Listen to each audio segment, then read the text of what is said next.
In the quiet suburbs of Cedar Falls, a weathered 68-year-old bus driver was about to have his carefully constructed invisibility shattered.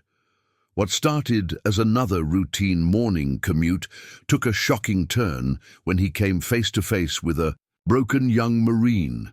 Frank Morrison wasn't your typical transit employee. For 15 years, he had spent his life driving the same route, known for his ability to remain completely invisible to passengers.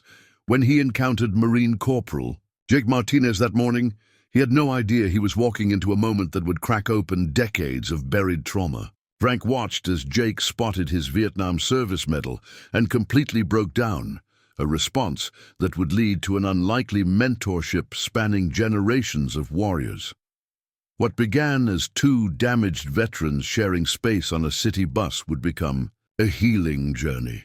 Cedar Falls would never be the same. Before we jump back in, tell us where you're tuning in from, and if this story touches you, make sure you're subscribed, because tomorrow I've saved something extra special for you. The morning air in Cedar Falls carried the same chill it had for the past 15 years, cutting through Frank Morrison's worn jacket as he completed his pre-route inspection.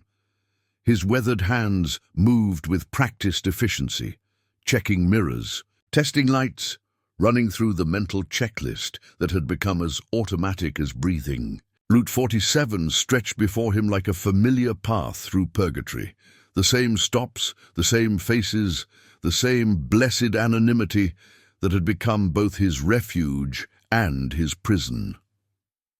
Frank settled into the driver's seat, adjusting the rearview mirror, with movements that spoke of military precision despite the civilian uniform. His reflection caught briefly, grey stubble, deep-set brown eyes that had seen too much, and the kind of stillness that came from learning to hold pain without flinching. The small keychain hanging from his belt loop remained carefully tucked against his hip, its bronze surface worn smooth by decades of unconscious touching. Most passengers never noticed it. Most passengers never noticed him at all. The radio crackled to life as he pulled out of the depot. "Bus 47, you're clear for morning route," dispatch announced, the voice as routine as coffee growing cold. "Copy that. Bus 47 en route." The first passengers of the day boarded with the mechanical politeness of people caught in their own morning rituals. Construction workers heading to job sites, nurses ending night shifts, college students with textbooks clutched like shields against the world. Frank acknowledged each fare with a nod, his eyes already cataloguing details in the way that had kept him alive in Vietnam and now simply kept him functioning. The elderly man in seat 3 favored his left leg, old injury, probably military. The young woman near the front kept checking her phone with the nervous energy of someone waiting for important news. The teenager in the back wore earbuds, but his eyes were too alert, scanning every face that boarded. Frank had become a master of observation without engagement. He could read the stories written in posture and expression, in the way people held their belongings or avoided eye contact, but he'd learned not to care too deeply about those stories. Caring led to connection, and connection led to the kind of pain he'd spent decades learning to avoid. "Morning, Frank." Mrs. Grace Sterling's voice cut through his mental catalogue as she made her careful way up the steps, her silver hair perfectly arranged despite the early hour. At 73, she was one of the few passengers who treated him as more than a piece of bus equipment. Her keen eyes missed little, and Frank had always suspected she saw more than she let on. "Morning, Mrs. Sterling," he replied, his voice carrying the gravelly warmth he reserved for the handful of people who'd earned it. "Same stop today." "Library, as always." She settled into her usual seat behind him, close enough for conversation, but not so close as to crowd. "Though I might browse the new biography section. They've got some military histories that look interesting." Frank's hands tightened imperceptibly on the steering wheel. Mrs. Sterling had a way of dropping these casual observations that felt less than casual. He'd learned over the years that her late husband had served in Korea. though she rarely spoke of it directly. "Reading keeps the mind sharp," he said, the response neutral enough to discourage further discussion. But Mrs. Sterling wasn't easily discouraged. "You know, Frank, in all these years riding your bus, I don't think I've ever asked what you did before this."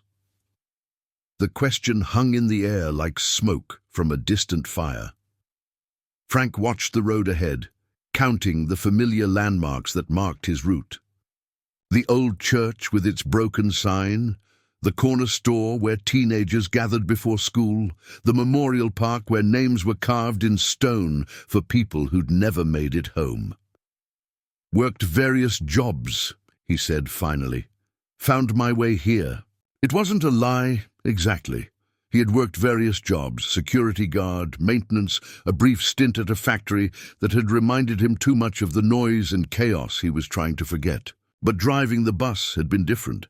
It required attention without emotional investment, responsibility without connection. He could serve people without getting close enough to lose them. The radio news began its morning update as more passengers boarded. Frank half listened to reports of local politics and weather until the anchor's voice shifted to national news. 3 American service members were killed yesterday in an IED attack outside Kabul, bringing the total number of casualties in Afghanistan to... Frank's hand moved unconsciously to his keychain, fingers finding the familiar shape of the bronze star through the fabric of his uniform. The rest of the report faded into white noise as his mind went somewhere else entirely. A jungle clearing, the acrid smell of gunpowder and blood. Ethan's voice calling for a medic while Frank worked frantically over another soldier's chest. "Frank, Frank, the light's green." Mrs. Sterling's gentle voice pulled him back to the present.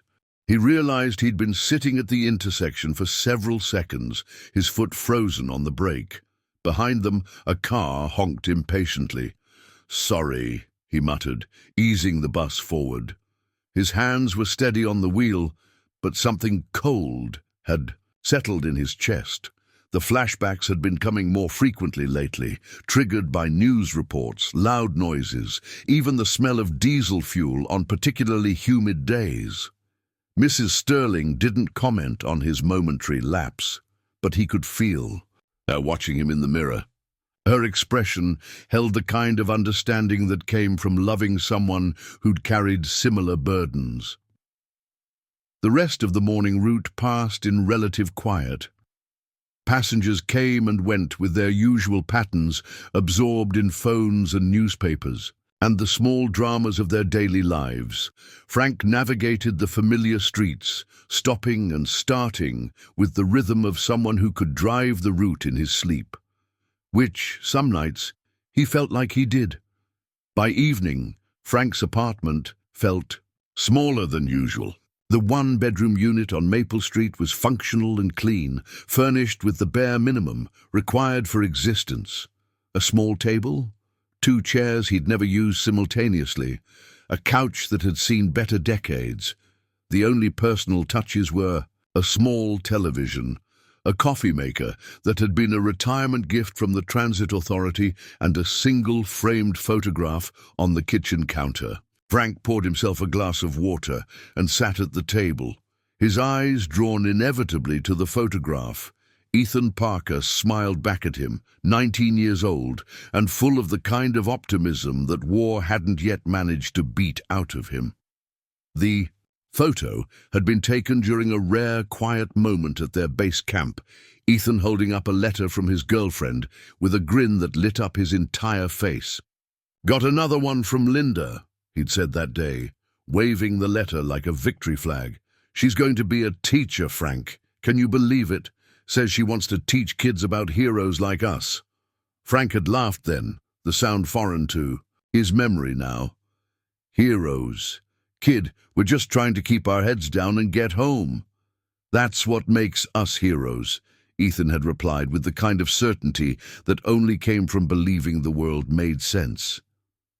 Frank's fingers traced the edge of the photograph, worn smooth from years of similar moments. Ethan had been dead 3 days later, killed in an ambush while Frank was 50 meters away, working on another wounded soldier. By the time he'd gotten to his friend, there had been nothing left to save except the weight of guilt that had followed. Him home. The apartment's silence pressed against him like a physical thing. No phone calls to expect, no visitors to prepare for, no plans beyond tomorrow's route and the day after that. He'd built this life deliberately, brick by brick, creating walls high enough to keep the world at a safe distance.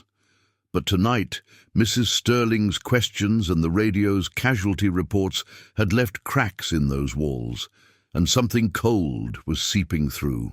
Frank picked up the photograph and carried it to the window, looking out at the quiet suburban street. Porch lights were beginning to flicker on as families settled in for the evening. Somewhere, parents were helping children with homework. Couples were sharing stories about their days. People were living the kind of connected lives that Frank had convinced himself he didn't want. But standing there in his empty apartment, holding the picture of his best friend, Frank Morrison, felt the weight of 47 years of isolation settling on his shoulders like snow that never melted. Tomorrow would bring the same route, the same faces, the same careful distance he'd maintained between himself and the world. It was a life that worked, even if it didn't feel much like living. He placed the photograph back on the counter and prepared for another night of shallow sleep, unaware that everything was about to change. Frank's morning routine remained unchanged as he prepared bus 47 for another day. The photograph of Ethan still sat on his kitchen counter where he'd left it the night before, and the weight of yesterday's memories lingered like smoke in his chest. But routine was salvation. The same inspection, the same adjustments, the same careful distance from anything that might crack the walls he'd built around himself. The first few stops of the day proceeded normally. Construction workers with their hard hats and lunch pails, office employees clutching coffee like lifelines, students with backpacks slung over shoulders, already buried in their phones. Frank acknowledged each fare with his usual nod, his eyes performing their automatic catalogue of details, while his mind remained safely detached. It was at the third stop on Elm Street that everything changed. The young man who boarded moved with the controlled tension of someone fighting invisible enemies. Frank noticed it immediately, the way his eyes swept the bus interior before committing to entry, the manner in which he chose a seat with clear sightlines to both exits, the rigid posture that spoke of military training. Early 20s, Hispanic features, wearing civilian clothes that didn't quite fit right on a frame that belonged. In uniform, Frank's hands tightened on the steering wheel as recognition hit him, not of the individual, but of the type. He'd seen that look in his own mirror often enough in those first years after Vietnam. The hypervigilance, the barely controlled energy of someone whose nervous system was still calibrated for a war zone. The young man, Jake, according to the Marine Corps tattoo partially visible beneath his rolled sleeves, took a seat halfway back, positioning himself where he could monitor the entire bus. His leg bounced with nervous energy, and his eyes tracked every passenger who boarded at subsequent stops. When a construction worker dropped his toolbox with a metallic crash, Jake's entire body coiled like a spring, his hand moving instinctively toward his waistband before he caught himself. Frank watched it all in his rearview mirror, his own memories stirring uncomfortably. The kid was struggling, that much was obvious. But Frank had learned long ago that other people's battles weren't his responsibility. He had enough ghosts of his own to carry. The bus stopped at a red light, and Frank's eyes drifted to his keychain. The bronze star hung there, mostly hidden but occasionally catching the light. He'd worn it for 15 years without incident. A small piece of his past that he couldn't quite bring himself to remove, but kept carefully concealed from the world. That's when Jake saw it. Frank caught the exact moment in his mirror. Jake's eyes fixing on the small bronze medal, his entire body going rigid with recognition. The young Marine's breathing became shallow, rapid, and his hands began to shake. "No," Jake whispered, so quietly Frank almost missed it. No, no, no. The breakdown happened fast. One moment Jake was sitting upright. The next he was doubled over, hands pressed against his face as his breathing turned into desperate gasps. Tears leaked between his fingers and his whole body shook with the kind of sobs that came from somewhere, deeper than grief. The other passengers began to notice. Conversations stopped. Phones lowered. A woman in the front seat half rose, concern etched on her face. "Sir? Are you all right?" she called back to Jake. But Jake was somewhere else entirely, lost in whatever hell his mind had dragged him back to. His breathing was becoming more erratic, and Frank recognized the signs of a full panic attack. Frank found himself pulling the bus over to the curb before he'd consciously made the decision. He engaged the parking brake and turned in his seat, his usual barriers crumbling in the face of a fellow veteran's distress.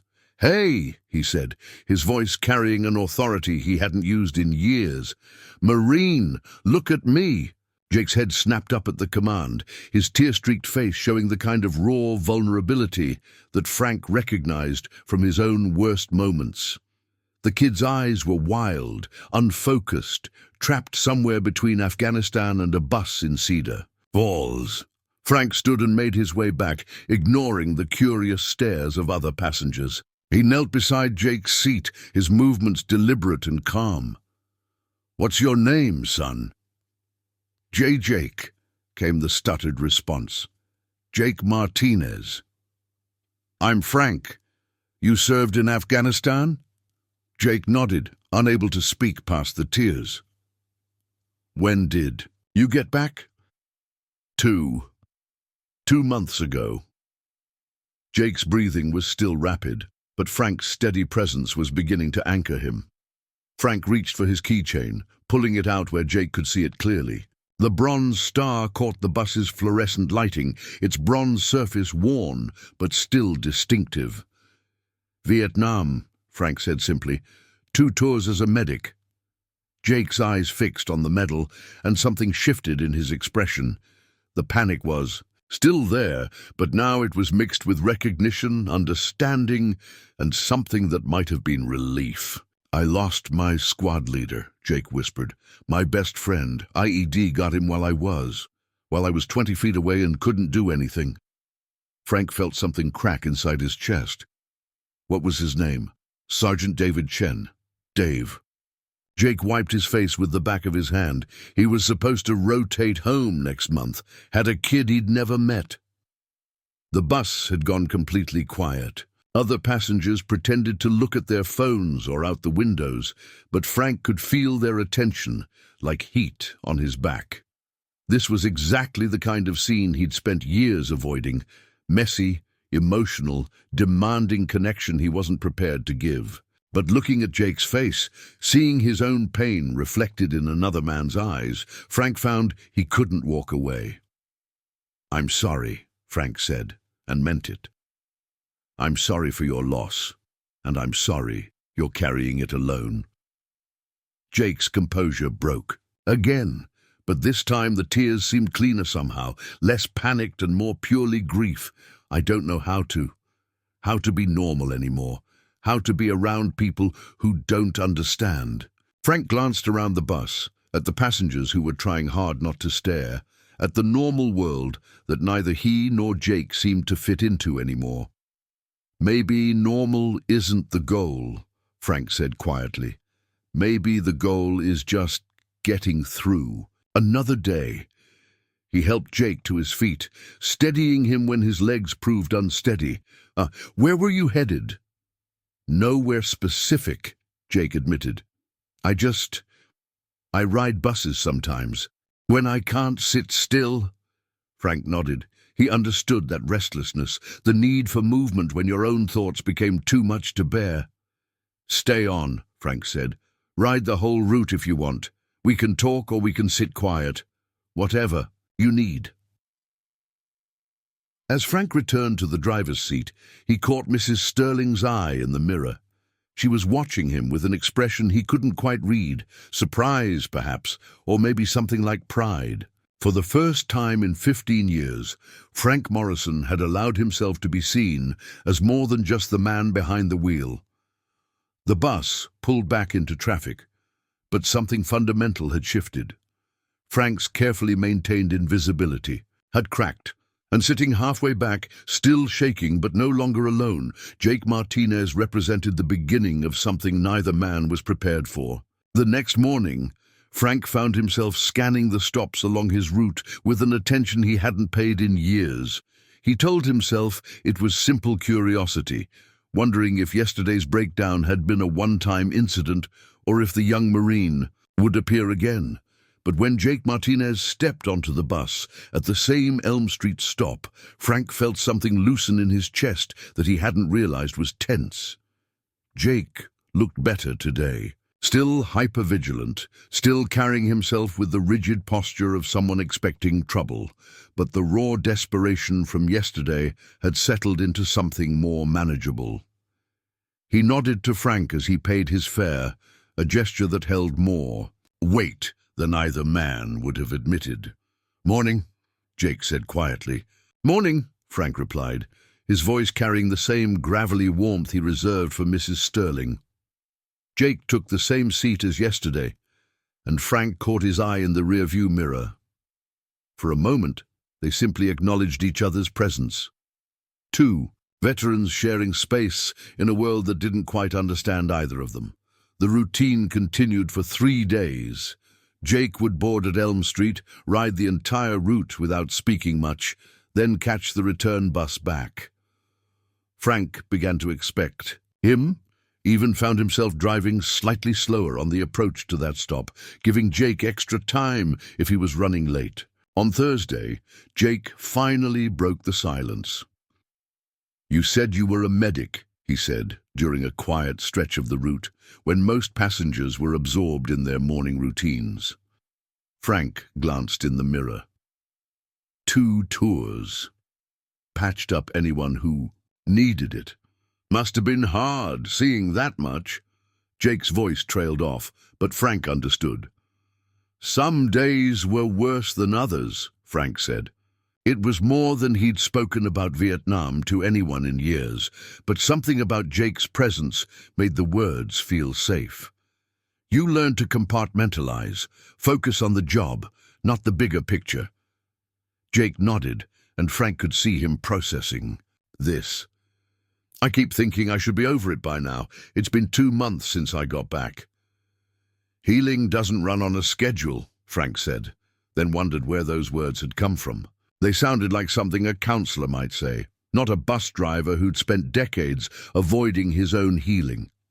Mrs. Sterling, who had been listening from her usual seat, spoke up. "My Harold used to say that coming home was harder than being over there. At least in Korea he knew what was expected of him." Both men turned to look at her, surprised by her contribution to their conversation. "Your husband served?" Jake asked. 38 months. Came back different than when he left, but that wasn't necessarily a bad thing. Just different. Mrs. Sterling's eyes held the kind of understanding that came from loving someone through their darkest moments. "He used to drive for hours when he first got back. Said it helped him think." Frank felt exposed, as if Mrs. Sterling had looked directly into his soul and seen the real reason he'd chosen to drive a bus for 15 years. The movement, the routine, the controlled environment where he could serve others without getting too close. "I do that too," Jake admitted. "Drive around, or take buses. Can't sit still in my apartment for too long." "What does your family think about you being back?" Mrs. Sterling asked gently. Jake's expression tightened. "My girlfriend. Once she tries to understand. But she didn't know me before deployment, so she doesn't know what changed. And my parents, they're proud, you know. They want me to talk about it like it was some great adventure instead of—" He stopped, shaking his head. Frank understood that frustration intimately. The gap between what civilians expected and what veterans had actually experienced was a chasm that seemed impossible to bridge. "She follows me sometimes," Jake said after a moment, his voice dropping. "Brooklyn, my girlfriend. She thinks I don't notice, but I can spot surveillance from 3 blocks away." He gave a rueful smile. "Yesterday, she was in that blue Honda, trying to figure out where I go every day." Frank glanced in his side mirror and spotted the Honda in question, hanging back in traffic. "She's worried about you." "I know. That's what makes it worse. She's studying psychology, thinks she can fix me if she just understands what's wrong." Jake's hands clenched into fists. "But there's nothing wrong with me. I'm just different now." "Different isn't broken," Mrs. Sterling said firmly, though it might take some time for everyone to understand that. Frank found himself thinking about Jake's girlfriend as the morning wore on. He tried to imagine what it would be like to love someone who'd gone to war and come back changed. The patience it would require. The fear of saying the wrong thing, of pushing too hard or not hard enough. When Jake prepared to get off at his usual stop, he paused by Frank's seat. "Same time tomorrow?" he asked, and there was something almost vulnerable in the question. "Bus runs the same schedule every day," Frank replied, but his tone made it clear that Jake was welcome. That evening, Frank's apartment felt different. Less like a sanctuary and more like what it actually was, a place where a man hid from the world. He found himself thinking about Jake's girlfriend, about Mrs. Sterling's husband, about all the people who'd found ways to connect despite trauma and loss. He pulled out his phone, an ancient flip model that he used mainly for emergencies, and stared at it for a long time. His nephew Marcus had left several voicemails over the years, invitations to holidays and family gatherings that Frank had never returned. The boy, though Marcus was 35 now, hardly a boy, had tried to maintain contact even after Frank had made it clear he preferred solitude. Frank closed the phone without calling. Some bridges were too burned to rebuild. But the next morning, when Jake boarded the bus, Frank found himself asking, "You ever think about talking to someone? Professional, I mean." Jake considered this. Brooklyn keeps suggesting it. Found some Marine recruiter who supposedly helps with transition stuff. "Might be worth looking into," Frank said, surprising himself. A month ago, he would never have encouraged anyone to seek help he'd spent decades avoiding himself. "What about you?" Jake asked. "You ever talk to anyone?" Frank's hands tightened on the steering wheel. "I manage." But even as he said it, Frank wondered if managing was enough anymore. Sitting in his empty apartment, carrying conversations with a photograph, building walls high enough to keep out both pain and connection, was that really living, or just another form of dying? Jake seemed to sense his internal struggle. "We don't have to figure it all out at once," he said quietly. "Maybe we just start with tomorrow." Frank nodded, feeling something shift inside him. For the first time in decades, tomorrow felt like more than just another day to survive. It felt like a possibility. The backfire came without warning, a delivery truck misfiring as it pulled away from the curb, just as Frank's bus approached the intersection of Maple and 3rd. The sharp crack split the morning air like gunfire, and Frank's peripheral vision caught Jake's instant transformation. The young Marine dropped to the floor between the seats, his body coiled in a defensive position that spoke of muscle memory carved deep by months of survival. His breathing turned rapid and shallow, eyes wide and scanning for threats that existed only in his memory. Frank pulled the bus over immediately, his own heart rate spiking as the sound triggered his own unwelcome memories. The difference was that Frank had learned to push through the flashbacks while maintaining function. Jake was still learning that skill. "Everyone stay seated," Frank announced to the handful of passengers, his voice carrying calm authority. He activated the hazard lights and moved toward Jake, who was still crouched on the floor, trembling. "Jake!" Frank's voice was steady, grounded. "You're in Cedar Falls." On the bus, it was just a truck backfiring.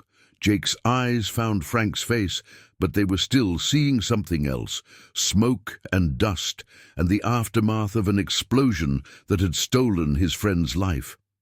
"I should have seen it," he whispered, his voice raw. "The IED. I should have spotted the wires, the disturbed dirt. I was point man. It was my job to—" "Stop." Frank knelt beside him, his own military training taking over. "You did your job. You can't see everything."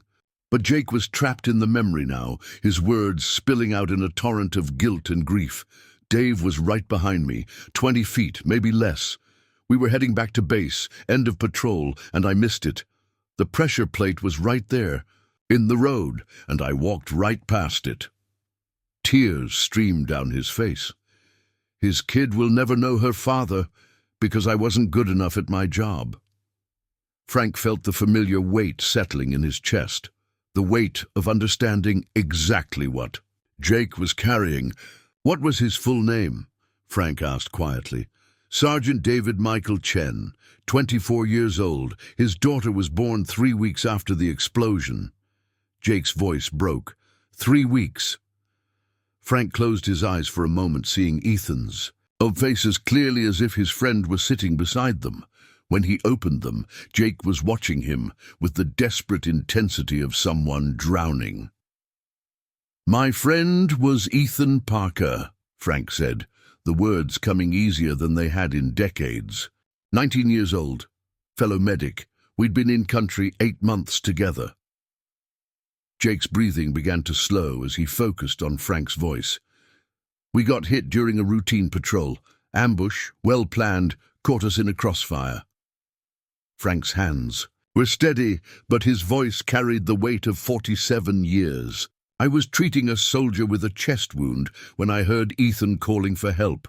He'd taken shrapnel to the abdomen, but he was still working on another wounded man." Frank helped Jake sit up against the seat, both men now lost in memories that had shaped the rest of their lives. "By the time I got to him, he was fading fast. Too much blood loss, too much damage." Frank's voice dropped to barely above a whisper. "He died in my arms, asking me to tell his girlfriend Linda that he was sorry he wouldn't make it home to marry her."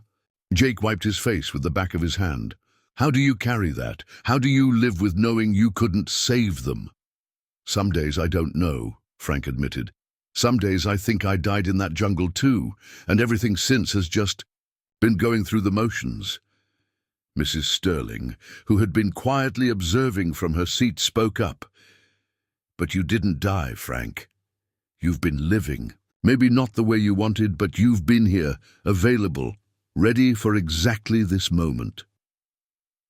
Both men looked at her, surprised by her insight. "You think it's an accident that Jake found his way onto your bus? That of all the drivers in Cedar Falls, he ended up talking to the one man who might understand what he's going through."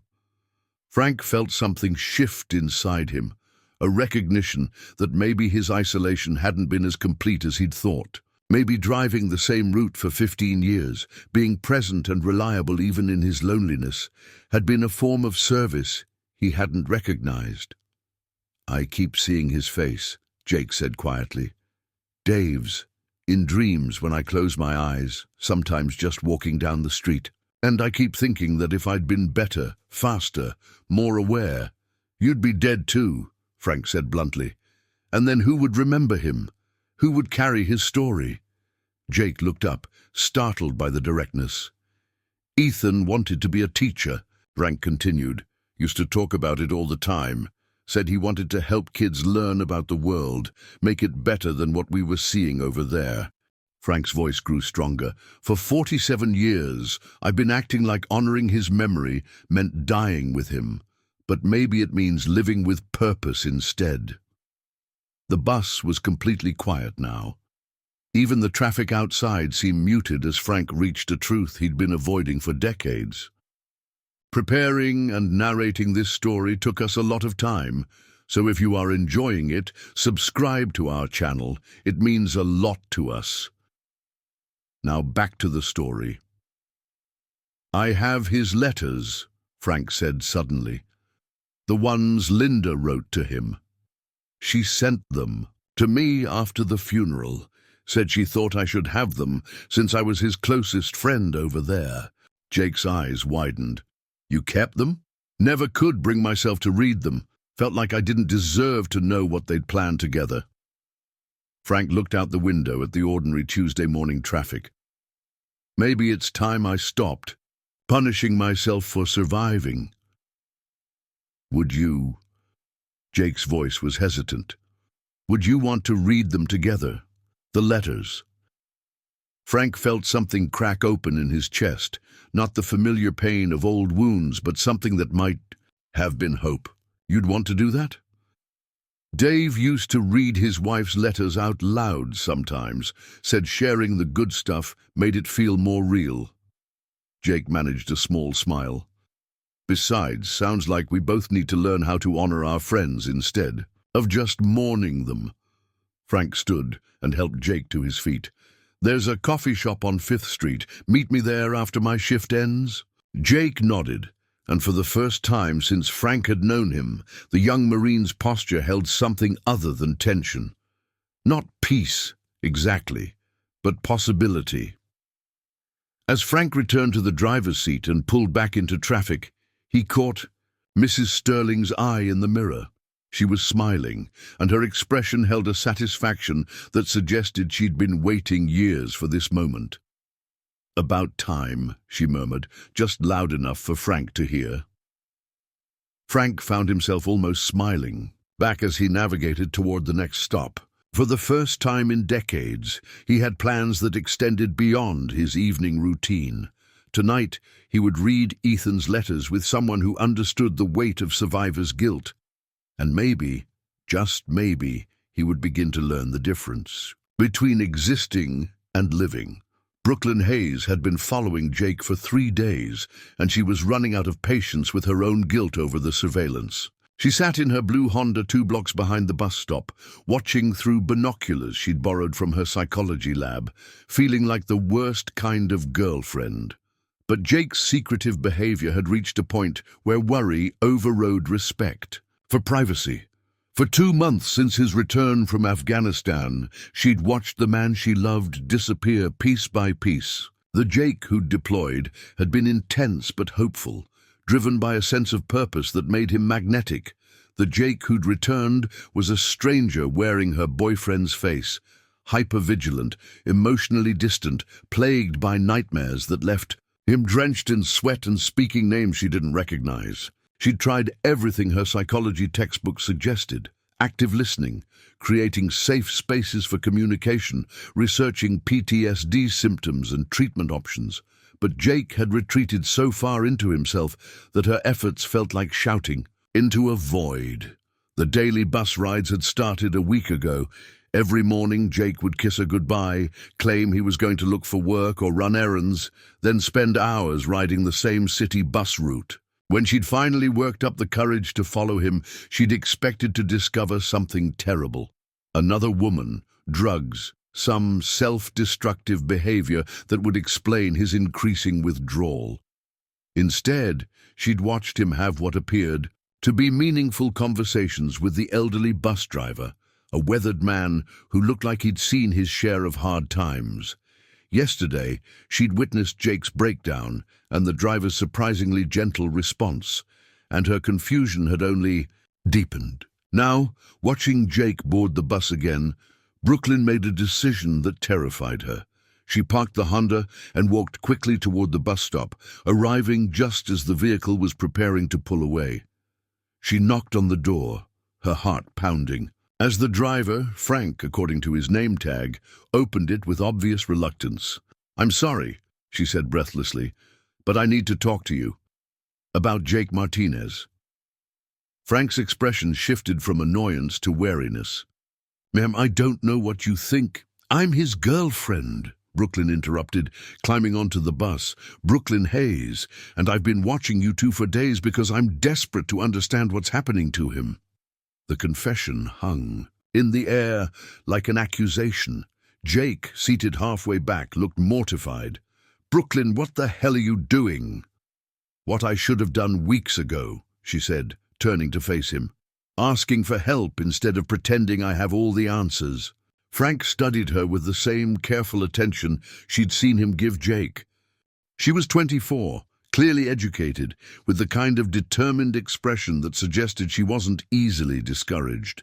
Her clothes were neat but inexpensive, someone working hard to make ends meet. "You've been following us," Frank said, not a question. "I've been trying to understand why my boyfriend, who used to tell me everything, now disappears for hours every day to ride a bus and talk to a stranger." Brooklyn's voice cracked slightly. "I've been trying to figure out how to help someone who won't let me in anymore." Jake stood up, his face flushed with embarrassment and anger. "You had no right." "I had every right," Brooklyn shot back. "I love you, Jake. I've loved you through nightmares and panic attacks and weeks of you, barely speaking to me. But I can't love you through secrets." Mrs. Sterling, who had been watching the drama unfold with obvious interest, spoke up. "Perhaps you should all sit down and talk this through like adults." Frank looked like he wanted to be anywhere else, but he pulled the bus over to the curb and engaged the parking brake. "5 minutes," he said, "then I have a schedule to keep." Brooklyn sat across from Jake, her hands trembling slightly. Now that she'd started this confrontation, she wasn't sure how to continue. "He's been helping me," Jake said quietly, gesturing toward Frank. "Someone who understands what it's like to come home carrying stuff." "What kind of stuff?" Brooklyn asked. "Because I've been reading everything I can find about combat trauma and PTSD, and none of it tells me how to reach you when you're lost in your head." Frank listened to this exchange with growing recognition. He'd never been on the receiving end of this kind of love and frustration, but he could see the genuine pain in Brooklyn's eyes. "Jake told me about Sergeant Chen," Frank said carefully, "about the IED. Brooklyn's eyes filled with tears. "Dave. He talks about Dave in his sleep, but when he's awake, he won't say his name. Because talking about it makes it real," Jake said, his voice tight, "and I'm not ready for it to be real." "But it is real," Brooklyn said, "and you trying to handle it alone is killing both of us." Frank found himself thinking about his own decades of isolation, about the walls he'd built to keep out exactly this kind of messy, complicated connection. Looking at Brooklyn's tear-streaked face, he wondered what his life might have been like if someone had fought this hard to reach him. "There's someone you should call," Frank said, surprising himself. "Staff Sergeant Dylan Cooper, Marine recruiter downtown. He runs support groups for veterans transitioning back to civilian life." Brooklyn pulled out her phone immediately. "What's his number?" "I don't know," Frank admitted, "but I think you should find out." Jake looked between them, his expression cycling through anger, relief, and something that might have been hope. "You really researched PTSD?" "I've read everything," Brooklyn said. "Journals, case studies, treatment protocols. I even attended a support group for families of veterans." She wiped her eyes. "I don't understand what you went through over there, but I understand that it changed you. I just need to know how to love this version of you instead of waiting for the old version to come back." Frank felt something tighten in his throat. No one had ever fought that hard to understand his demons. No one had ever been willing to learn how to love him through his damage. "The old version isn't coming back," Jake said quietly. "I don't know how to be that person anymore." "Then teach me how to love the new version," Brooklyn replied.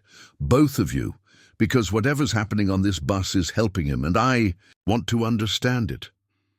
Frank looked at these two young people, Jake carrying trauma he was just beginning to process, Brooklyn carrying love she didn't know how to express, and made a decision that would have terrified him a week ago. "Coffee. Shop on 5th Street, he said. "Tonight at 7. Both of you?" As Brooklyn prepared to get off the bus, she turned back to Frank. "Thank you for whatever you've been doing for him.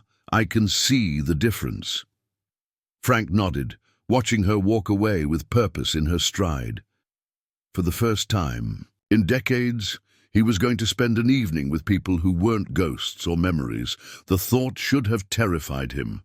Instead, it felt like the first deep breath he'd taken in years. The coffee shop on 5th Street felt smaller than Frank had remembered as he waited for Jake and Brooklyn to arrive. He'd chosen a corner table with clear sightlines to the door, old habits from Vietnam that had never quite faded, and nursed a black coffee while fighting the urge to leave. Social interaction beyond the controlled environment of his bus felt foreign, dangerous in ways he couldn't articulate. Jake arrived first, his military bearing evident even in civilian clothes. He scanned the room automatically before approaching Frank's table, a habit that Brooklyn probably didn't recognize, but Frank understood intimately. "She's coming," Jake said, settling into the chair across from Frank. "Had to work late at the diner, but she'll be here." "You sure about this?" Frank asked. "Bringing her into whatever this is." Jake's expression was thoughtful. "She's already in it, whether I want her to be or not. At least this way, she'll understand what she's dealing with." Brooklyn arrived 10 minutes later, still wearing her waitress uniform and looking nervously determined. She'd done something with her hair, Frank noticed, pulled it back in a way that made her look older, more professional, as if she were preparing for an important meeting. "Sorry I'm late," she said, sliding into the remaining chair. "I called that staff sergeant you mentioned. Cooper. We're meeting with him tomorrow." Frank's eyebrows rose. "That was fast." "I don't believe in wasting time when something matters," Brooklyn replied, then seemed to realize how that might sound.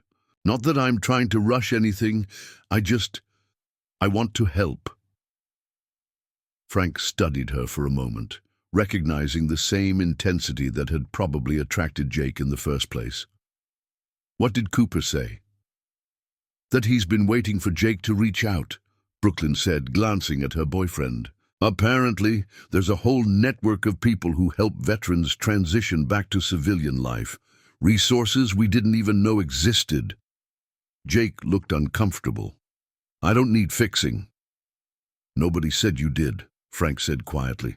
"But maybe you need tools, ways to manage what you're carrying so it doesn't manage you." The conversation was interrupted by Brooklyn's phone buzzing. She glanced at it and frowned. "It's Cooper. He wants to know if you'd be willing to meet with him too." Frank's first instinct was to refuse. He'd spent decades avoiding exactly this kind of professional intervention, but looking at Jake's hopeful expression, he found his automatic defenses wavering. "Why would he want to meet with me?" "Because Jake told him about your conversations," Brooklyn said carefully, "and Cooper thinks you might be helping Jake more than you realize." The next afternoon, Frank found himself in an unfamiliar office downtown, facing a man who radiated the kind of competent authority that came from years of military leadership. Staff Sergeant Dylan Cooper was younger than Frank by 30 years, but his presence filled the room with calm confidence. "Thank you for coming," Cooper said, gesturing for Frank to sit. "Jake speaks very highly of you." Frank shifted uncomfortably. "I'm not sure why you wanted to see me."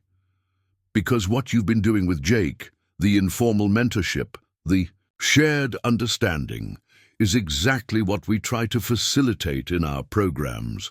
You've given him something he couldn't get from any textbook or therapy session." "I haven't done anything special." Cooper leaned forward. "You've shown him that it's possible to carry trauma and still function. That survival doesn't have to mean guilt. That's not nothing, Frank." The words hit harder than Frank had expected. He'd never thought of his own functioning as an example of anything positive. "Jake also mentioned that you served in Vietnam," Cooper continued. "2 tours as a medic, Bronze Star." Frank's hand moved unconsciously toward his keychain. "That was a long time ago."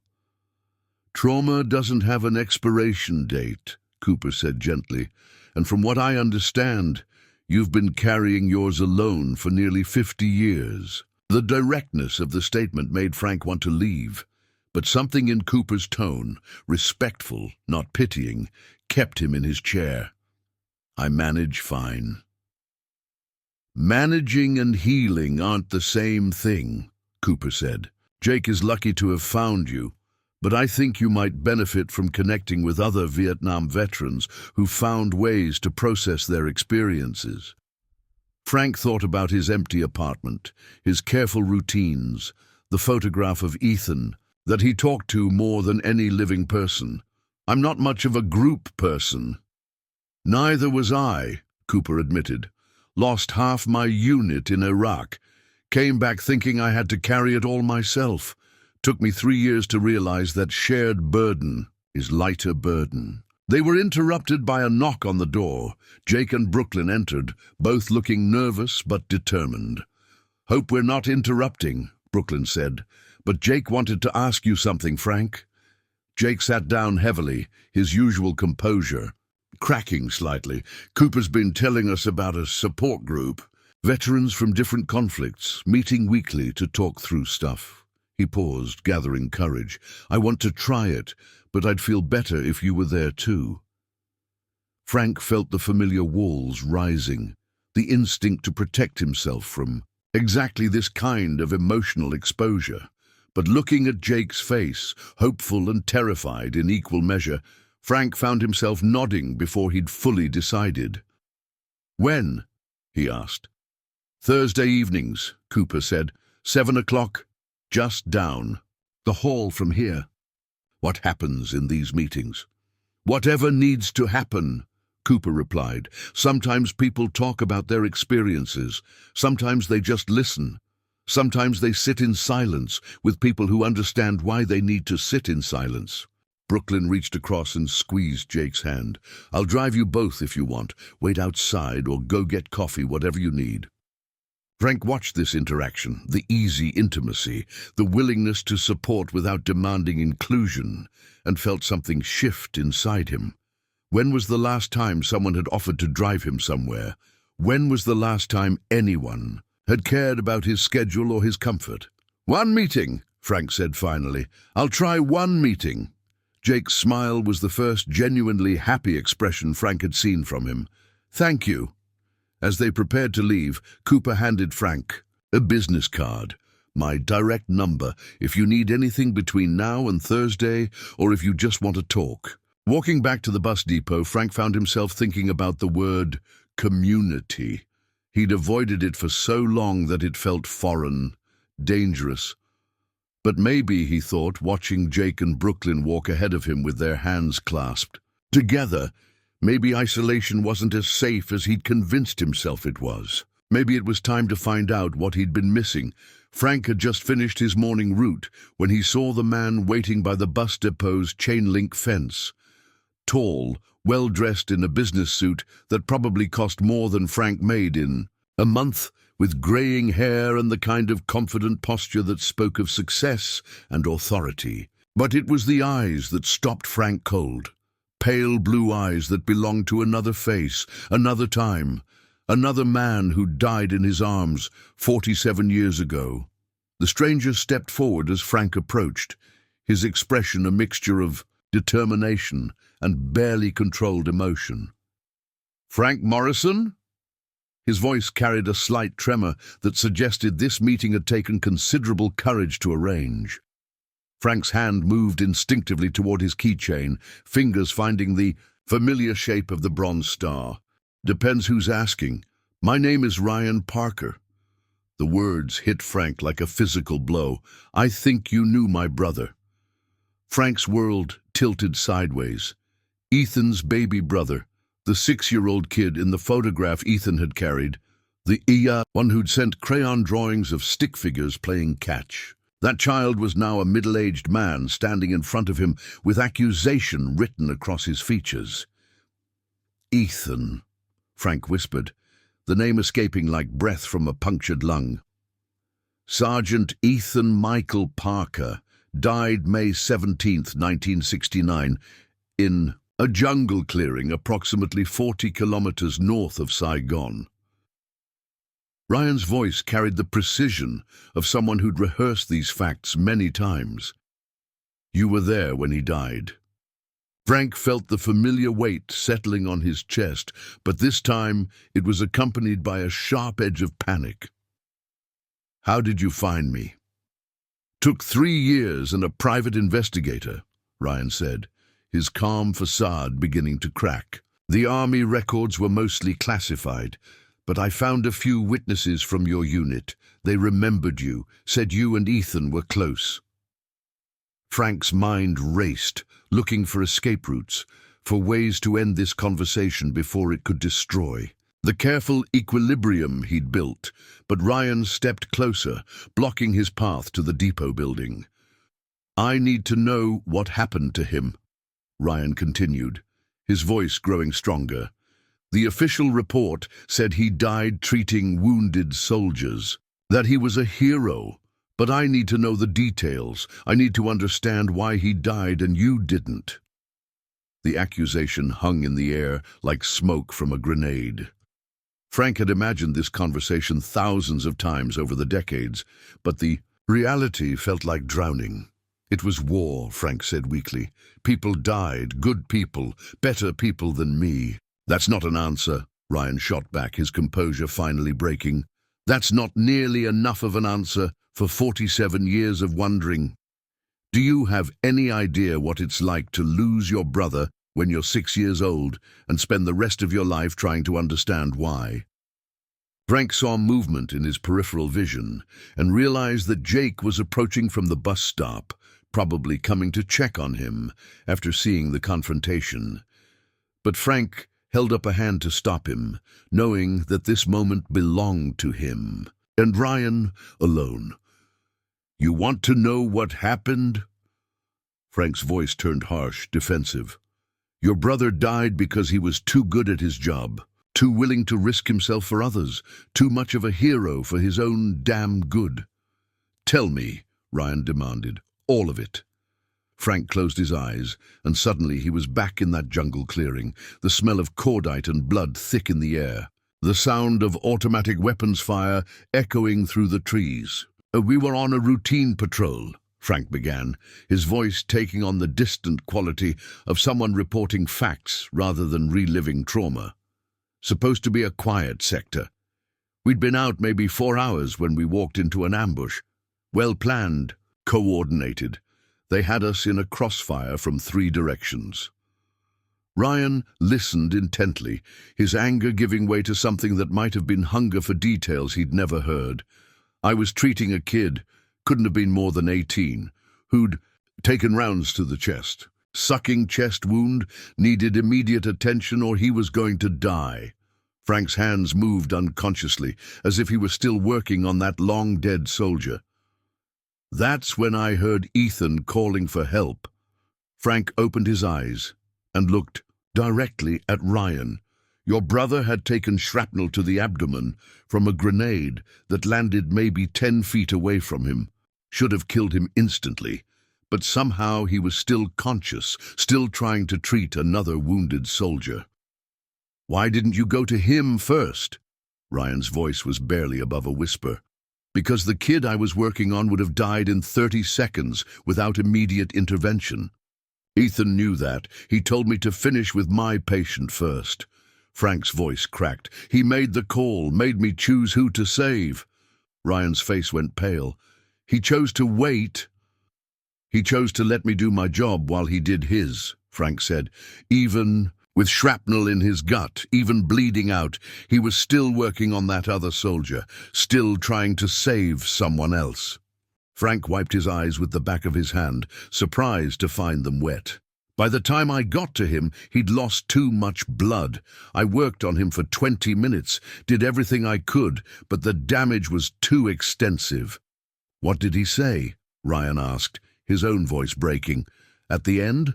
Frank looked at this man who'd spent decades wondering about his brother's death, who'd tracked down a broken bus driver to get answers that might not bring him peace. He asked me to tell Linda he was sorry he wouldn't make it home to marry her, Frank said quietly, and he asked me to tell his baby brother that he was proud of the man he'd become, even though he wouldn't be there to see it. Ryan's composure completely crumbled. Tears streamed down his face as he processed words his brother had spoken nearly 50 years ago. "He said he was proud of me? Said you were going to do great things? Said he could tell, even when you were 6. Frank's voice was gentle now, the defensive anger replaced by something like compassion. "He died holding a letter you'd written him. Crayon drawing of the two of you playing baseball." Ryan sat down heavily on a nearby bench, overwhelmed by emotions he'd carried for decades. "I've spent my whole life thinking I failed him somehow, that I wasn't worthy of his sacrifice." "Your brother didn't die for you," Frank said, sitting beside him. "He died doing his job, being who he was. The Ethan I knew would have made the same choice whether he had a brother at home or not, because that's the kind of man he was." They sat in silence for several minutes, two men finally sharing a burden that had shaped both their lives in different ways. "I hated you," Ryan said finally, "for surviving when he didn't." "I hated me too," Frank replied. "Still do. Most. In days." Ryan looked at him with new understanding. "That's why you've been alone all these years." Frank nodded, thinking about Jake and Brooklyn, about Mrs. Sterling and Cooper, about all the connections he'd been afraid to make because he'd felt unworthy of survival. "Maybe it's time we both stopped hating," Ryan said quietly. For the first time in 47 years, Frank Morrison considered the possibility that forgiveness might include forgiving himself. The conversation with Ryan Parker had left Frank feeling raw and exposed, as if decades of scar tissue had been stripped away to reveal wounds that had never properly healed. But walking into Cooper's support group that Thursday evening, with Jake beside him and the weight of Ethan's true story finally shared, Frank found himself standing straighter than he had in years. The meeting room was smaller than he'd expected. Circle of folding chairs in what looked like a converted classroom. 6 other veterans were already seated, ranging in age from someone who might have served in Iraq to a man who looked old enough to have fought in Korea. The diversity of their experiences should have been intimidating, but instead Frank felt something he hadn't experienced in decades: belonging. "Frank, Jake, welcome," Cooper said, gesturing to 2 empty chairs. "We were just getting started." As introductions went around the circle, Frank learned that trauma wore many faces. There was Martinez, a Navy veteran who'd served on a destroyer in the Persian Gulf. Thompson, an Army sergeant who'd lost his leg in Iraq. Wilson, whose haunted eyes spoke of experiences he wasn't ready to share. Each man carried his own version of the weight Frank knew so well. When it came to Frank's turn, he felt the familiar urge to deflect, to minimize his service and disappear into the background. But Jake's presence beside him and the memory of Ryan Parker's tears that morning gave him unexpected courage. "Frank Morrison," he said, his voice steady. "Vietnam, 68 to 70, Army medic, been carrying some things for a long time." The simple acknowledgement felt like a dam breaking. For 47 years, he'd introduced himself only as a bus driver, erasing the part of his identity that had defined him most profoundly. Tonight, for the first time, he claimed his service openly. After the meeting, as they walked to the parking lot where Brooklyn waited, Jake broke the comfortable silence. "That wasn't so bad," he said, though Frank could hear the underlying tension in his voice. "No," Frank agreed. "Different than I expected." "Cooper wants me to come to the memorial next weekend," Jake said. "There's a ceremony at the county Veterans Memorial. Says it might help to see my name on the wall with other people who served." Frank stopped walking. "Your name's on a memorial?" "Iraq and Afghanistan veterans. They added it last year." Jake's voice carried a mixture of pride and discomfort. "I haven't been yet. Wasn't ready to see it." Frank thought about all the memorials he'd avoided, all the Veterans Day ceremonies he'd skipped, all the ways he'd denied himself the honor of being remembered alongside his brothers in arms. "I'll go with you," Frank said, surprising himself. "If you want." Jake's smile was answer enough. The following Saturday found Frank standing before a black granite wall, reading names etched in stone. Some belonged to men he'd known, friends who'd never made it home. Others were strangers who'd shared his experience of service and sacrifice. But seeing his own generation's names alongside Jake's, seeing the continuity of service across decades, filled him with something he'd forgotten he could feel: pride.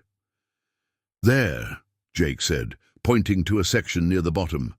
"Corporal Jacob Martinez, 2nd Battalion, 1st Marines." Frank read the inscription, then reached out to trace the letters with his finger. "Your grandfather would be proud." "Yeah," Jake's voice was thick with emotion. "I think he would." They stood in silence for a while, 2 generations of warriors, paying respects to those who hadn't made it home. Around them, families placed flowers and small American flags. Children learned about sacrifice, and veterans like themselves found ways to honor the dead while embracing their own survival. "Frank," Jake said eventually, "there's something I need to tell you." Frank turned to look at the younger man, noting the serious expression on his face. "I got a job offer. Construction company that specializes in hiring veterans. Good pay, benefits, chance to learn a trade." Jake paused. "But it's in Denver." Frank felt something shift inside him, not the familiar weight of loss, but something lighter, something that might have been hope. "That's good news," Frank said, meaning it. "When do you start?" 2 weeks if I take it." Jake looked uncertain. "But I don't want to leave you, not when we're just starting to figure things out." Frank smiled, recognizing the moment for what it was, not an ending, but a transformation. "Jake, the whole point of this has been helping you move forward with your life. Taking that job, building a future with Brooklyn, that's not abandoning anything. That's honoring what you've learned." "But what about you? I don't want you to go back to being alone." Frank looked around at the memorial, at the other veterans and families gathered there, at the community he'd spent decades avoiding. "I won't be alone," Frank said, and for the first time in his adult life, he believed it. "I've got the group. Meetings, I've got Ryan, Ethan's brother, coming to visit next month. Mrs. Sterling's been after me to join the Senior Center's volunteer program." He paused, considering, and Cooper asked if I'd be interested in mentoring other young veterans who are struggling with the transition. Jake's face lit up. "Really? Turns out all those years of feeling broken might actually qualify me to help other people who feel broken." Frank's voice carried a wonder he hadn't felt since before Vietnam. Who knew? They walked back toward Brooklyn's car, where she waited with patient understanding. As they drove through Cedar Falls, Frank looked out at the familiar streets. With new eyes, this wasn't just the route he'd driven for 15 years, it was home. And for the first time since he'd returned from Vietnam, home felt like a place where he belonged. That evening, Frank sat at his kitchen table with Ethan's photograph, but instead of the usual weight of guilt and regret, he felt something approaching peace. "I think I'm finally ready to read those letters Linda sent," he said to the picture, "and I think it's time I stopped hiding from the world you wanted me to help make better." Outside his window, Cedar Falls settled into its evening routine. Families gathered for dinner, couples walked hand in hand, children played in yards, while their parents watched with love and concern. It was the kind of normal, peaceful life that men like Frank and Jake had fought to protect. For the first time in 47 years, Frank Morrison felt worthy of being part of it. 3 months after Jake's departure for Denver, Frank Morrison stood in the Cedar Falls Community Center, arranging folding chairs in a circle and marveling at how dramatically his life had changed. What had started as a reluctant agreement to attend one support group meeting had evolved into something he'd never imagined: leadership. The monthly Veterans Connection meeting had been his idea, though he'd been surprised when Cooper enthusiastically endorsed it, and the community center offered space free of charge. Tonight would be their third gathering, and Frank was expecting nearly 20 veterans from conflicts spanning 5 decades. "Need help with those chairs?" Mrs. Sterling appeared in the doorway, carrying a coffee urn that looked older than both of them combined. "Mrs. Sterling, you don't have to—" "Nonsense," she interrupted, setting the urn on a table with practiced efficiency. "Harold always said the best military meetings started with decent coffee. Besides, I've been looking forward to meeting some of your new friends." Frank smiled, still adjusting to having people in his life who cared about his activities. Mrs. Sterling had become an unexpected ally in his transformation, offering gentle encouragement and practical support while never pushing harder than he was ready to go. "How's that young Marine of yours doing?" she asked, beginning to arrange coffee cups with the precision of someone who'd spent decades organizing church socials. "Jake's doing well. Got promoted to crew chief on his construction team." Frank pulled his phone from his pocket, a newer model that could actually receive text messages, a concession to maintaining long-distance friendships. He and Brooklyn are looking at apartments, talking about getting engaged. "And the new one? The young woman from the army?" Frank's expression grew more serious. "Sarah's struggling. Lost her entire unit in a convoy attack in Syria, only survivor." He paused, remembering his first conversation with the 23-year-old veteran who'd been referred to him by Cooper. "Reminds me a lot of myself at that age, angry, guilty, convinced she doesn't deserve to be alive." Mrs. Sterling nodded with understanding. "You'll help her through it. You have a gift for that, you know." Frank wasn't sure about gifts, but he discovered that sharing his story, really sharing it, not just the sanitized version he'd carried for decades, had a power he'd never anticipated. When Sarah had broken down during their second meeting, describing the moment she'd crawled out of the burning vehicle that had killed her friends, Frank had been able to sit with her pain without trying to fix it or minimize it. Sometimes, he'd learned, the greatest gift was simply witnessing someone's truth without judgment. Other veterans began arriving, and Frank felt the familiar satisfaction of watching his carefully organized chaos come together.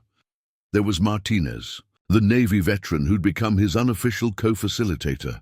Thompson, whose prosthetic leg had never slowed down his commitment to helping younger veterans. Wilson, who still didn't talk much, but showed up religiously and had started bringing cookies from his wife's bakery. "Frank," a voice called from across the room, and Frank turned to see Ryan Parker approaching with a woman Frank didn't recognize. In the months since their confrontational first meeting, Ryan had become a regular presence in Frank's life, part brother, part friend, part link to a past that no longer felt like a burden. "Ryan, good to see you." Frank extended his hand, still marveling at how natural this relationship had become. "Who's your friend?" "Frank Morrison. Meet Linda Chen," Ryan said, his voice carrying obvious pride in the introduction. Frank's hand froze midway to the handshake. "Linda." "Ethan's Linda," she confirmed, her voice warm despite the emotion underlying it, "though it's been Linda Chen for 38 years now. I married a wonderful man who understood that I'd always carry a piece of my heart for a boy who died too young." Frank stared at her, seeing traces of the young woman from Ethan's stories.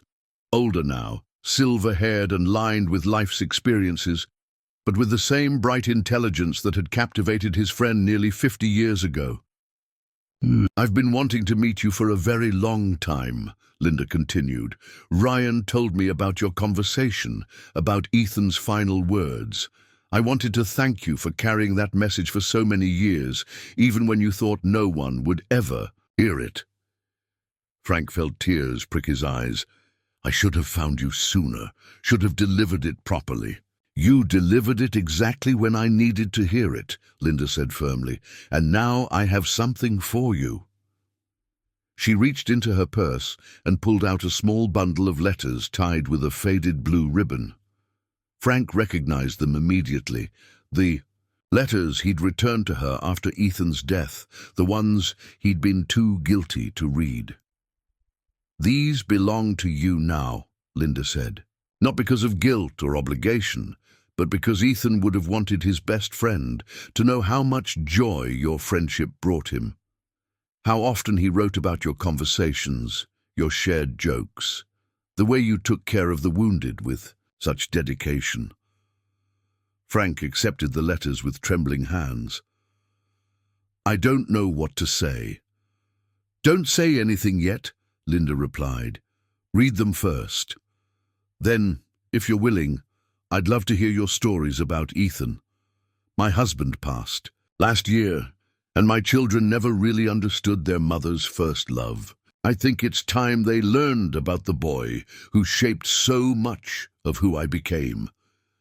As the meeting officially began, Frank found himself looking around the circle with profound gratitude. Here was Sarah, still fragile but showing signs of healing. Martinez, whose steady presence had become invaluable. Thompson, who'd found purpose in helping other disabled veterans navigate bureaucracy. Wilson, whose silence had gradually given way to occasional words of wisdom.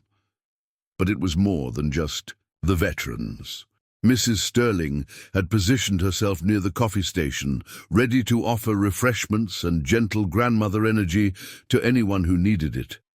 Ryan had taken a seat in the back, understanding that his presence was support rather than participation. Linda sat beside him, her eyes bright with interest as she observed this community that had grown around her first love's best friend. "Before we start tonight's discussion," Frank said, his voice carrying an authority he'd never expected to possess, "I want to acknowledge something. When I first came to a meeting like this, I was convinced I had nothing to offer anyone, that my only value was in staying invisible, staying out of the way."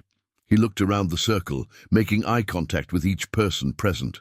"What I've learned is that our wounds don't disqualify us from service, they prepare us for it. Every person in this room has survived something that broke them, and in that breaking, we learned things that can help others survive their own." "Breaking?" Sarah nodded, her eyes reflecting the kind of understanding that only came from shared experience. "Tonight," Frank continued, "I want us to talk about legacy. Not the legacy of our trauma, but the legacy of our healing. How do we take what we've learned and use it to build something better for the veterans who come after us?" As the discussion began, Frank felt Ethan's presence in a way he hadn't since Vietnam. Not as a source of guilt or regret, but as inspiration. His friend had died believing in the possibility of a better world, and Frank was finally ready to help build it. Outside, Cedar Falls settled into its evening rhythm, but inside the community center, something new was taking shape. A network of healing that extended far beyond individual recovery, creating ripples that would touch lives Frank would never meet in ways he couldn't imagine. For the first time in his life, Frank Morrison understood the true meaning of service. The morning sunlight filtered through the windows of Bus 47 as Frank completed his pre-route inspection, the familiar ritual now carrying layers of meaning it had never held during his years of isolation. 6 months had passed since Jake's move to Denver, and Frank's life had transformed in ways he was still learning to navigate. The keychain with Ethan's bronze star still hung from his belt, but now it felt less like a burden and more like a talisman, a reminder of service, sacrifice, and the responsibility to honor both by living fully. As he settled into the driver's seat, Frank's phone buzzed with a text from Jake. "Big news. Brooklyn said yes. Wedding next spring. Want you to be my best man?" Frank smiled, typing back with thumbs that were getting more comfortable with modern technology. "Honored. Congratulations to you both." The response came immediately. "She wants Mrs. Sterling to help plan it. Says she needs a grandmother figure." Frank chuckled, imagining Mrs. Sterling's delight at being included in wedding preparations. The elderly woman had become something of a matriarch to their expanding circle of veterans and their families, offering practical support and emotional wisdom with the efficiency of someone who'd spent decades caring for others. "Frank Morrison, you ready for Route 47? The dispatch radio crackled to life. "Copy! Bus 47 ready for morning route." As he pulled out of the depot, Frank reflected on how different this drive felt from the one he'd taken nearly a year ago. The same streets, the same stops. But now he saw them through the eyes of someone connected to his community rather than just passing through it. His first passenger of the day was Maria Santos, a young woman whose army uniform marked her as newly returned from overseas.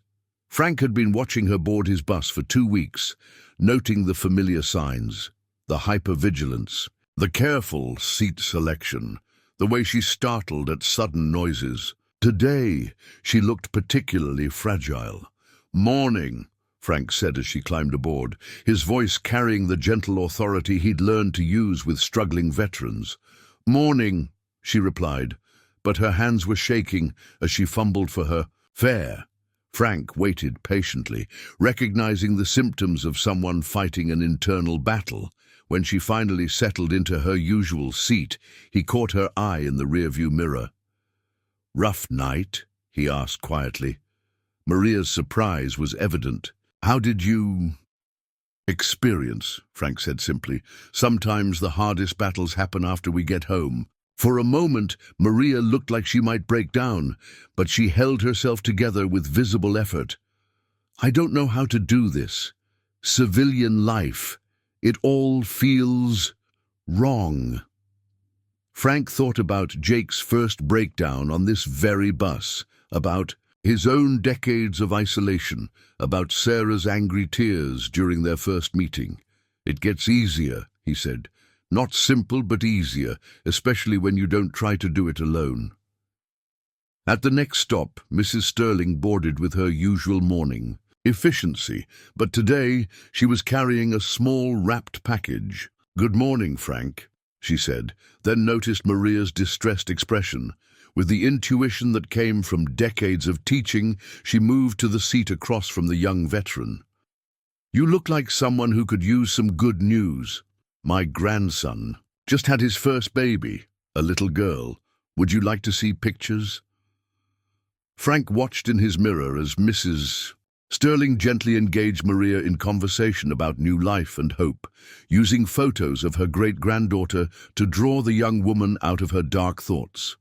It was exactly the kind of intervention that Frank was still learning to recognize and appreciate, the way healing could happen through simple human connection.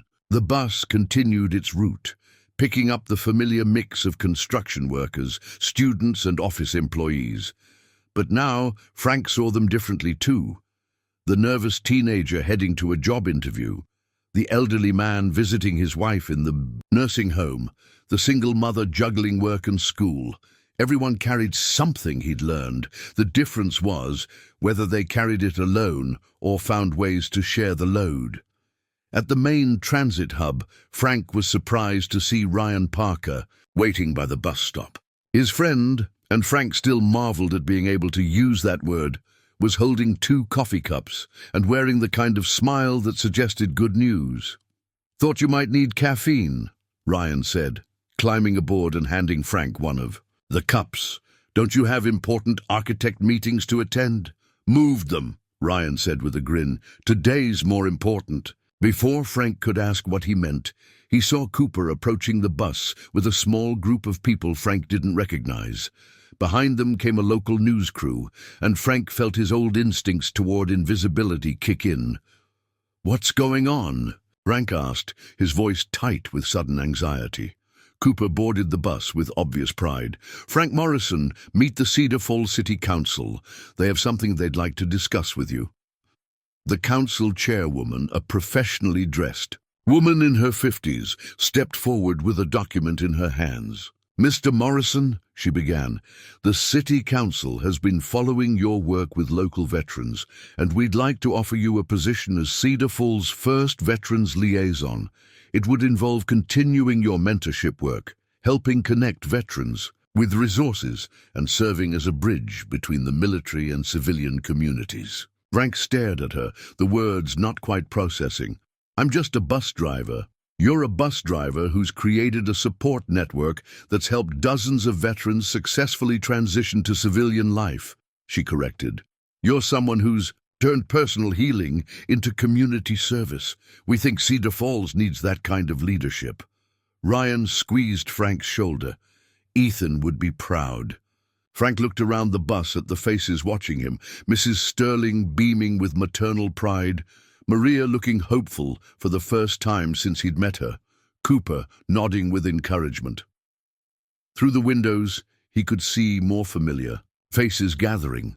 Sarah from the veterans group, holding hands with a young man who must be the boyfriend she'd finally worked up the courage to introduce to their circle. Martinez and Thompson both grinning broadly. Linda Chen, who'd become a regular attendee at their meetings, sharing stories about Ethan that helped Frank remember his friend's joy instead of just his death. "I don't have formal training," Frank said weakly. "You have something better," the chairwoman replied. "You have experience, empathy, and the trust of the people you'd be serving."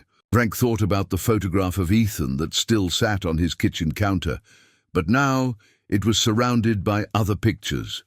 Jake and Brooklyn at their engagement party, group photos from veterans' meetings, snapshots from the memorial ceremony, where Frank had finally allowed himself to be honored alongside his fellow veterans. He thought about the letters from Linda that he'd finally read, learning about Ethan's dreams of becoming a teacher, his plans to help kids understand the world better.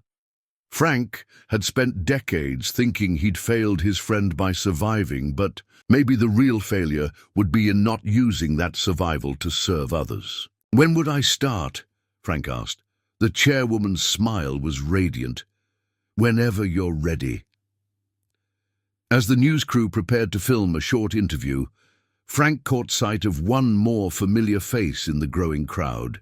A young man in Marine dress, blues, standing at attention beside a woman with kind eyes and a baby in her arms. Jake Martinez had come home for this moment. Frank stepped off the bus and into the crowd of people who'd gathered to celebrate not just his new role, but the journey that had brought him here.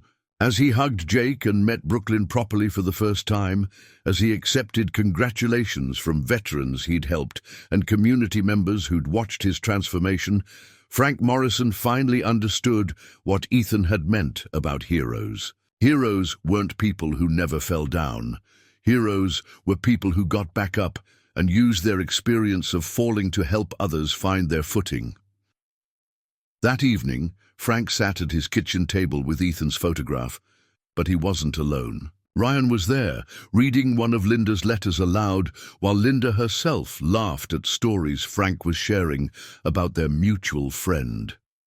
Mrs. Sterling bustled around his kitchen, making dinner for the group with the authority of someone who'd decided Frank needed regular family meals, whether he wanted them or not.